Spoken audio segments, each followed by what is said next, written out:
ये खबर पारुल यूनिवर्सिटी द्वारा प्रस्तुत की गई है। मान लीजिए सड़क पर या किसी विवाद में कोई किसी को गंदी गंदी गालियां देता है या अपशब्द कहता है, तो क्या कानून की नजर में इसे अश्लीलता माना जाएगा? आमतौर पर हम और आप यही सोचते हैं कि गाली गलौज करना मतलब अश्लीलता फैलाना है। लेकिन भारत की सुप्रीम कोर्ट ने हाल ही में एक बेहद अहम फैसला सुनाते हुए इस सोच को पूरी तरह से बदल दिया। कोर्ट ने साफ साफ कहा है कि किसी को गाली देना, भद्दे शब्द बोलना या अपशब्द कहना, चाहे वो कितने भी बुरे क्यों ना हो, उन्हें कानूनन अश्लीलता नहीं माना जा सकता। कानून की नजर में गाली और अश्लीलता दो बिल्कुल अलग चीजें हैं। आखिर सुप्रीम कोर्ट को ऐसा क्यों कहना पड़ा, किस मामले में ये फैसला आया और इसका हम आप लोगों पर क्या असर पड़ेगा, आज के वीडियो में हम इसी बारे में आपको विस्तार से बताएंगे। मामले को समझने से पहले थोड़ा ये जान लेते हैं कि आखिर कानून कहता क्या है। हमारे देश में भारतीय दंड संहिता यानी आईपीसी की एक धारा है 294 बी। अब तो नए कानून आ गए हैं, लेकिन ये मामला पुराने कानून के तहत चल रहा था। इस धारा के मुताबिक अगर कोई व्यक्ति किसी सार्वजनिक जगह पर यानी पब्लिक प्लेस में कोई अश्लील गाना गाता है, अश्लील हरकत करता है या अश्लील शब्द बोलता है, तो उसे अपराध माना जाता है और इसके लिए जेल भी हो सकती है। लेकिन सालों से एक उलझन चली आ रही थी। पुलिस अक्सर क्या करती है कि जब भी दो पक्षों में लड़ाई होती है और कोई किसी को गाली दे देता है, तो पुलिस उस पर धारा 294 बी लगा देती है कि इसने सार्वजनिक रूप में अश्लीलता फैलाई। सुप्रीम कोर्ट ने इसी बात पर अब फुल स्टॉप लगा दिया। जस्टिस संजय करोल और जस्टिस विपुल एम पंचोली की बेंच ने इस कानून को बहुत बारीकी से समझाया। कोर्ट ने कहा कि किसी शब्द के भद्दे होने, अपमानजनक होने या गाली गलौज होने में और उसके अश्लील होने में बहुत बड़ा फर्क होता है।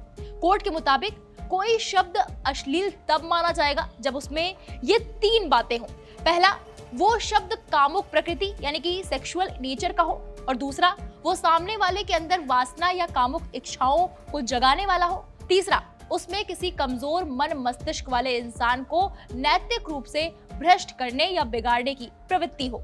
सुप्रीम कोर्ट ने कहा, अगर कोई आपको गुस्से में गाली देता है तो उससे आपको गुस्सा आ सकता है, नफरत हो सकती है, हैरानी हो सकती है या दुख हो सकता है, लेकिन वो शब्द आपके भीतर कोई कामुक इच्छा नहीं जगाते।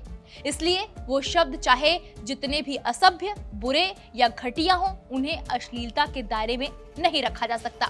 यानी सिर्फ गाली देने भर से धारा 294 बी का अपराध नहीं बनता। अब बात करते हैं कि पूरा मामला आखिर था क्या, जिसने सुप्रीम कोर्ट तक को दखल देने पर मजबूर कर दिया। ये मामला तमिलनाडु का है और एक जमीन विवाद से जुड़ा हुआ है। वहाँ एक 70 साल के बुजुर्ग का किसी से जमीन को लेकर झगड़ा हुआ। झगड़े में बुजुर्ग ने खतरनाक हथियार से दूसरे पक्ष को गंभीर चोट पहुंचा दी और साथ ही जमकर गाली गलौज की और धमकी भी दी। निचली अदालत और हाई कोर्ट ने उस बुजुर्ग को दोषी माना। उन पर आईपीसी की धारा 326 यानी कि गंभीर चोट पहुंचाना, धारा 506(2) आपराधिक धमकी और धारा 294 बी यानी कि सार्वजनिक स्थान पर अश्लील शब्द बोलना के तहत सजा सुना दी। इसके खिलाफ वो 70 साल के बुजुर्ग सुप्रीम कोर्ट पहुंचे। सुप्रीम कोर्ट ने जब पूरे मामले को देखा तो ये पाया कि बुजुर्ग ने जो शब्द इस्तेमाल किए थे वो गुस्से में दी गई गालियां थी, ना कि कोई कामुक या अश्लील बातें। इसलिए कोर्ट ने बुजुर्ग की अपील को आंशिक रूप से यानी कि पार्शियली स्वीकार कर लिया। कोर्ट ने उनके ऊपर से धारा 294 बी यानी अश्लीलता का आरोप हटा दिया और धारा 506(2) यानी धमकी का आरोप भी हटा दिया। लेकिन क्योंकि उन्होंने सामने वाले को गंभीर चोट पहुंचाई थी, इसलिए कोर्ट ने धारा 326 के तहत उनकी सजा को बरकरार रखा। हालांकि कोर्ट ने बुजुर्ग की उम्र 70 साल, उनकी सेहत और इस बात का ध्यान रखा कि ये कोई पेशेवर अपराध नहीं था, बल्कि जमीन का आपसी विवाद था।